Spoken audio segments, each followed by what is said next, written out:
SMA ini kebetulan merupakan tikungan dan energi air dari arah hulu maupun hilir ketika terjadi pergantian arus ini sangat besar. Ini yang berpotensi merusak, terkikis.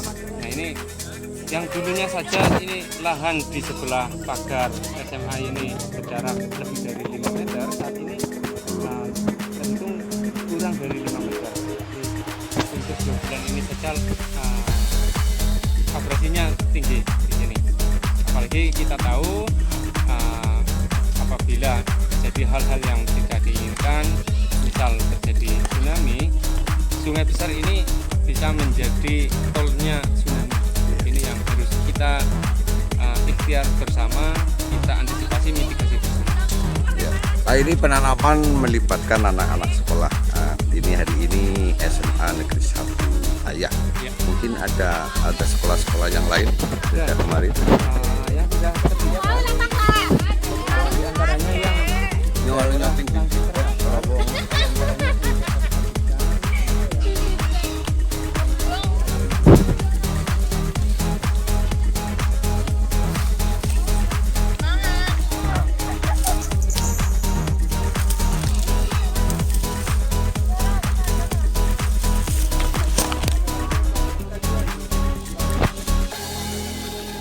Nah, ini kalau bisa mungkin juga sudah ada program bahwa anak-anak tidak hanya dilibatkan menanam atau mungkin berlanjut untuk perawatan dan lain-lain. Untuk keberlanjutannya, anak-anak tentu kita nanti akan kenalkan tidak hanya proses menanamnya saja, tapi nanti teman-teman dari para pelajar nanti kita akan ajarkan cara merawatnya, karena mangrove ini sendiri butuh perawatan ekstra mulai dari 0 hari penanaman sampai nanti usia 2,5 tahun, butuh perawatan ekstra, harus pembersihannya ekstra, pengawasannya. Jadi dari kerusakan, misalnya ada kerusakan kita sulam juga, kemudian ada sampah kita bersihkan, ada bunga juga bersihkan, seperti itu. Jadi berkelanjutan. Ya sedikit tentang teknis dari penanaman mangrove dari 0 sampai Z, A sampai Z, sedikit aja sepintas. Oke, mulai dari 0, kalau kita ada beberapa metode, di antaranya misal kita menggunakan propagul atau buahnya langsung dari mangrove, kita bisa langsung menancapkannya. Nah, ini untuk daerah-daerah tertentu yang memang aliran airnya tidak begitu deras, kita bisa gunakan propagul. Kemudian kalau untuk daerah aliran sungai atau yang ada aliran air, ada energi air yang bergerak, kita gunakan, lebih baik menggunakan bibit yang sudah berdaun menggunakan polybag. Jadi polybag itu berfungsi bisa menjadi, selain untuk mempercepat tanaman itu tumbuh, kemudian di sisi lain dia mempunyai manfaat sebagai semacam pemberat atau bandul. Jadi di air ketika ada aliran air, ada pengikisan tanah media tanamnya, dia sudah punya ikatan di tanah, sudah keluar akar, jadi perkembangannya lebih cepat. Kemudian selanjutnya ada tanam, misal kita menanam di lahan itu, di lahan yang mau kita tanam, kita harus membuat lubang menggunakan panja. Ya. Panja itu kayu yang seukuran satu lengan, diameter sekitar 7-10 cm. Kita buat lubang untuk menanam, kemudian bibit itu kita masukkan ke dalam lubang-lubang tersebut. Lalu setelah bibit dimasukkan, ada hab tanaman yang melekat untuk kalau bayi itu semacam dititah itu dipapah, ditanting ya. Ditanting itu kita ada yang namanya ajir seperti ini. Jadi ada bambu kecil, ini habnya tanaman baru atau tanaman yang baru ditanam.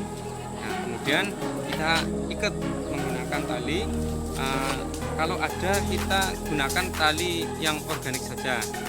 Tapi kalau kita menggunakan tali organik, misal Tali serat bambu. pelepah pisang, bambu, itu biasanya memang kesulitannya kita tidak bisa bekerja cepat. Nah, untuk instan kita bisa gunakan bahan fabrikasi menggunakan tali rafia. Tapi kita siasati tali rafia ini juga biar tidak menambah residu di alam, kita bikin rafia ini suiran yang kecil-kecil saja biar nanti ketika lapuk mudah terurai.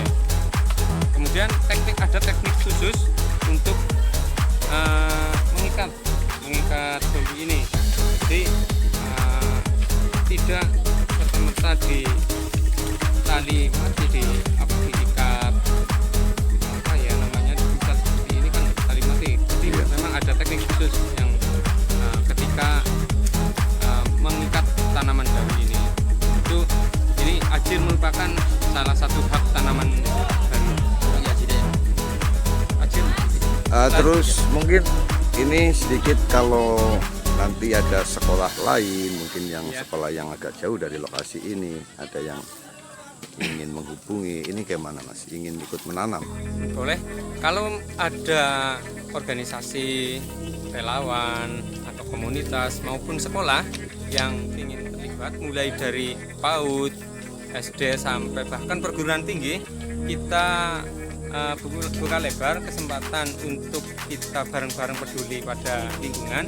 Bisa menghubungi saya langsung sebagai umat dari Pansela, bisa menghubungi phone atau WA, telepon atau WA ke 0812 1560 8495. Saya ulangi 0812 1560 8495. Atau bisa DM di Instagram saya, Instagram @sabtanudin, atau Messenger Facebook aku Sabtanudin, boleh. Silakan, bisa yang paling mudah. Bareng-bareng bersinergi menjaga alam. Terima kasih. Sama-sama. Lanjutan berkarya. Ini di bantaran Das Hijau, Paksari Selatan, yang ada di perbatasan Kabupaten Kebumen dengan Kabupaten Kerja Cilacap. Kampung.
Datang bolong wi. Ada kamera.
pira tuh?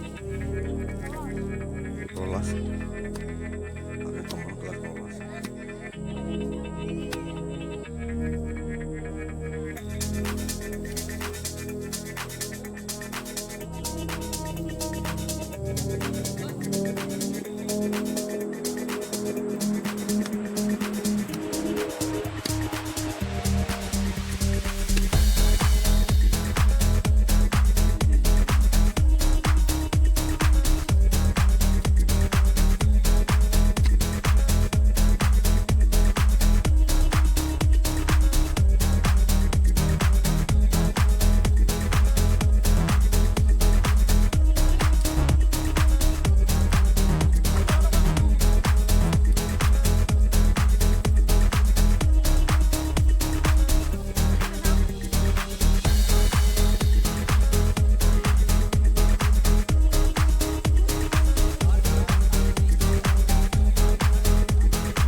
Sip.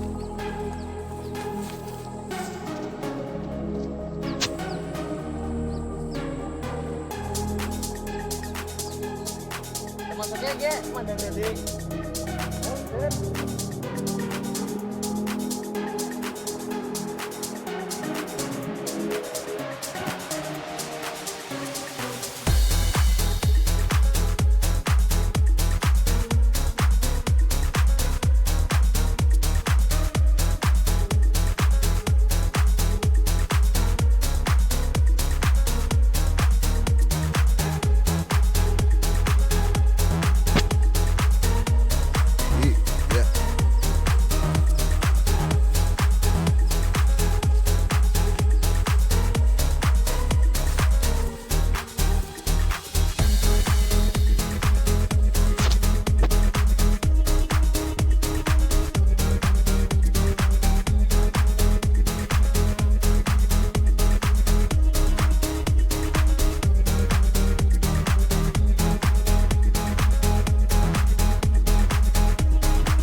Assalamualaikum Mas. Waalaikumsalam Bapak. Gimana ini penanaman mangrove ya? Pak. Bako ya. Sedikit teknis penanaman bako gimana teknisnya? Sedikit. Baik, untuk teknis ya, karena ini kan posisinya di bantaran. Depan tadi sudah dilihat oleh Bapak, sudah kelihatan. Sudah semakin Oh iya. ya. Jadi depan juga kita tanam, bagian belakang sini pun harus kita tanam. Karena apa? Ini adalah suatu fondasi. Jadi untuk antisipasi apabila depan di saat sambil menunggu akar tumbuh muncul untuk memperkuat ketahanan abrasi, tapi belum sampai akar tumbuh sudah kena abrasi duluan, berarti ini belakang yang akan menjadi penopang atau menjadi fondasi. Jadi harus besar ya. Iya, Ada sap depan, ada sap belakang. iya, itu harus. Lanjutkan Mas.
Oke.